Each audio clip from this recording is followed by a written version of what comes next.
एक गरीब किसान के पास बहुत सारे मोर और बहुत सारे तोता रहते थे।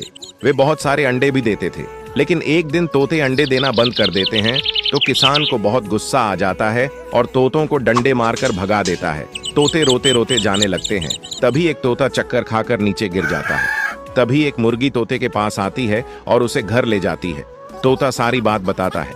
फिर दयालु मुर्गी तोते को अंडे वाली दवाई पिला देती है। फिर तोता बहुत सारे अंडे देता है और रोने लगता है।